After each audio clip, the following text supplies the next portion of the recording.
ভারত দিন দিন প্রতিরক্ষা ক্ষেত্রে শক্তি বাড়িয়ে চলেছে। অপারেশন সিন্দুরের পর থেকে এই তৎপরতা আরো কয়েক গুণ বেড়ে গিয়েছে। শত্রুপক্ষ আক্রমণ করলেই তার পাল্টা আক্রমণ করার জন্য প্রস্তুত ভারত।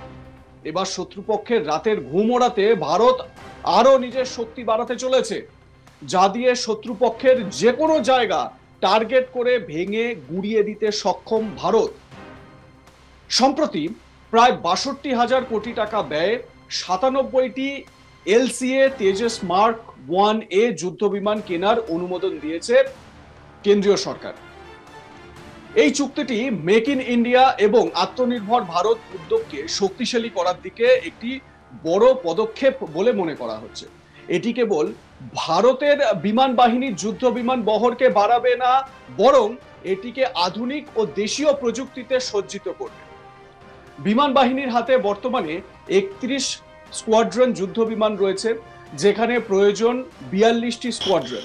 প্রতিটি স্কোয়াড্রনে গড়ে ১৮টি জেট রয়েছে, যার অর্থ ভারতীয় বিমান বাহিনীর মোট ৫৫৮টি যুদ্ধ বিমান রয়েছে।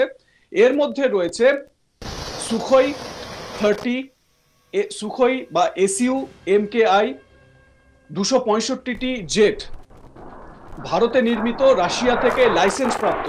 আপনারা জানেন যে রাশিয়ার সঙ্গে যৌথ উদ্যোগে তৈরি এই সুখোই 30 MKI, যেটা ২৬৫টি রয়েছে ভারতের হাতে। এরপর আসি মিগ 21-এ। মিগ 21 ৩৬টি জেট রয়েছে। ২০২৫ সালে অবসর হয়ে যাবে, মানে ডিকমিশন হয়ে যাবে। ভারতীয় এয়ারফোর্সে আর মিগ 21 ব্যবহার করা হবে না। এরপর মিগ 29, মিগ 29 ৬৫টি রয়েছে ভারতের হাতে। আপনাদের বলে রাখি, এই মিগ 29 বাইসন দিয়েই কিন্তু অভিনন্দন বর্তমান পাকিস্তানের F-16 কে গুড়িয়ে দিয়েছিলেন, এটাও মাথায় রাখার মতন বিষয়। এরপর আছে মিরাজ 2000, মিরাজ 2000 রয়েছে 44টি। এরপর ভারতের অন্যতম আকাশ শক্তি বলে পরিচিত রাফাল ফাইটার জেট, সেটি রয়েছে 36টি। এরপর জাগুয়ার, জাগুয়ার রয়েছে 130টি, মার্ক 1 রয়েছে 31টি। তবে পুরনো মিগ 21, মিগ 23 এবং মিগ 27 এর অবসরে যাওয়ার ফলে স্কোয়াড্রনের সংখ্যা কমে গিয়েছে। শেষ দুটি মিগ 21 স্কোয়াড্রন 2025 সালে সেপ্টেম্বরে অবসর হয়ে যাবে, মানে ডিকমিশন হবে, যার ফলে স্কোয়াড্রনের সংখ্যা 29-এ নেমে আসবে। ভারতের আরো অনেক বেশি করে ফাইটার জেট দরকার, তাই না? এবং এই জায়গায় দাঁড়িয়ে এই যে এলসিএ মার্ক, মানে লাইট কমব্যাট এয়ারক্রাফট, এইগুলো যদি ভারত তৈরি করতে পারে, যেরকম ভারতের সফল এই এয়ারক্রাফট হচ্ছে গিয়ে তেজাস, এরকম যদি ভারত আরো তৈরি করতে পারে, তাহলে ভারত আত্মনির্ভরতার সঙ্গে এগিয়ে যাবে, অন্য কোনো দেশের ওপর নির্ভরশীলতা অনেকটা কমবে। ৯৭টি এলসিএ মার্ক 1A জেট কেনার মাধ্যমে ভারতীয় বিমান বাহিনীর তেজস বহরের সংখ্যা উল্লেখযোগ্যভাবে শক্তিশালী হবে। বর্তমানে ইন্ডিয়ান এয়ারফোর্সের কাছে 40টি তেজস মার্ক 1 জেট রয়েছে। ৮৩টি এলসিএ মার্ক 1A ইতিমধ্যেই অর্ডার করা হয়েছে। নতুন চুক্তির মাধ্যমে আরো ৯৭টি এলসিএ মার্ক 1A জেট যুক্ত হলে মোট ১৮০টি এলসিএ মার্ক 1A এবং 40টি মার্ক 1 জেট, অর্থাৎ ২২০টি তেজস জেট হয়ে যাবে। এটি IAF বহরের একটি প্রধান অংশ হবে, মানে ইন্ডিয়ান এয়ারফোর্সের যে জেটের বহর বা যুদ্ধ বিমানের বহর, তার একটা প্রধান অংশ হবে বলে বিবেচনা করা হচ্ছে। এই জেটগুলি পুরনো মিগ 21 কে প্রতিস্থাপন করবে এবং স্কোয়াড্রনের ঘাটতি পূরণে সহায়তা করবে।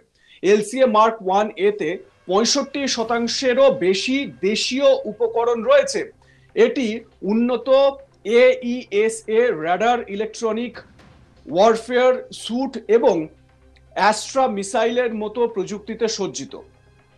এটি একটি 4.5 জেনারেশনের মাল্টিরোল ফাইটার জেট, যা আকাশ থেকে আকাশ এবং আকাশ থেকে মাটিতে আক্রমণ চালাতে সক্ষম। ৯৭টি এলসিএ মার্ক 1A অন্তর্ভুক্তির পর বিমান বাহিনীর বহরে প্রায় ৬০০ থেকে ৬২০টি যুদ্ধ বিমান থাকবে, যার মধ্যে থাকবে ২২০টি তেজাস এবং অন্যান্য জেট, যেমন SU 30 MKI, Rafale, MiG 29, Mirage, এবং জাগুয়ার। এটি 34 বা 33 থেকে 34টি স্কোয়াড্রনের সমতুল্য হবে। তবে এটি এখনো 42টি স্কোয়াড্রনের লক্ষ্যমাত্রার চেয়ে কম, মানে কম বেশি মোটামুটি আরো 10 স্কোয়াড্রন যে ফাইটার জেটের বহর দরকার, সেটা কিন্তু লক্ষ্যমাত্রা পূরণ করা যাচ্ছে না। সেই লক্ষ্যে ভারতকে কাজ করতে হবে, এটাও একটা বড় বিষয়। হিন্দুস্তান অ্যারোনটিক্স লিমিটেড 2025 সালের শেষ নাগাদ 12টি এলসিএ মার্ক 1A জেট এবং 2029 সালের মধ্যে 83টি জেট ডেলিভারি করার প্রতিশ্রুতি দিয়েছে। 10 বছরের মধ্যে অর্থাৎ 2035 সালের মধ্যে 97টি নতুন জেট ডেলিভারি শেষ হবে। 2047 সালের মধ্যে বিমান বাহিনী তাদের বহর 60টি স্কোয়াড্রন করার লক্ষ্য নিয়েছে। পাকিস্তান এবং চীন দুটি ফ্রন্ট থেকে ভারতের প্রতি ক্রমবর্ধমান হুমকির কারণে এই লক্ষ্যটি প্রয়োজনীয়। চীনের কাছে পঞ্চম প্রজন্মের J-20 সহ 1900টিরও বেশি যুদ্ধ বিমান রয়েছে, যখন পাকিস্তান JF-17 বহর আপগ্রেড করছে। এলসিএ মার্ক 2 এটি তেজাসের একটি উন্নত সংস্করণ, যা GEF-414 ইঞ্জিন দিয়ে সজ্জিত হবে এবং 6500 কেজি পেলোড বহন করতে পারবে। IAF 120 থেকে 200টি এলসিএ মার্ক 2 জেট অর্ডার করার পরিকল্পনা করছে। এর প্রথম প্রোটোটাইপ 2025 সালের শেষের দিকে বা 2026 সালের শুরুতে উড়বে। 2029 সাল থেকে উৎপাদন শুরু হবে। এটি MiG-29, মিরাজ 2000 এবং জাগুয়ারে স্থলাভিষিক্ত হবে। অ্যাডভান্সড মিডিয়াম কমব্যাট এয়ারক্রাফট, এটি ভারতের পঞ্চম প্রজন্মের স্টেলথ ফাইটার জেট হবে। এটা খুব গুরুত্বপূর্ণ, কারণ চীন, আমেরিকা, রাশিয়া এরা কিন্তু এই 5th জেনারেশন স্টেলথ ফাইটার জেটের লক্ষ্যে কাজ করছে, তারা এগিয়েও গিয়েছে। আমাদের কাছে সর্বাধুনিক যেটা নিয়ে আমরা খুব গর্বিত সেটা হচ্ছে রাফাল, কিন্তু রাফালও কিন্তু 5th জেনারেশনের ফাইটার জেট নয়।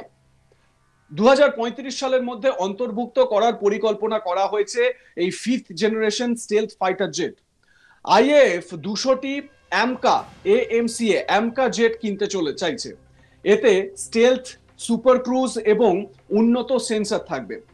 Multi role fighter aircraft MRFA, IAF Rafale, F-15EX, F/A-18 super hornet, typhoon এবং SU-35 এর মতো বিকল্প সহ 114টি নতুন ফাইটার জেট কেনার পরিকল্পনা করছে। স্কোয়াড্রনের ঘাটতি দ্রুত পূরণ করার জন্য এই চুক্তি করা হবে। লাইক, কমেন্ট, শেয়ার করতে ভুলবেন না। দেখতে থাকুন আজ তাক বাংলা। সাবস্ক্রাইব করুন আমাদের ইউটিউব চ্যানেলটি, বেল আইকন প্রেস করুন নোটিফিকেশন পেতে।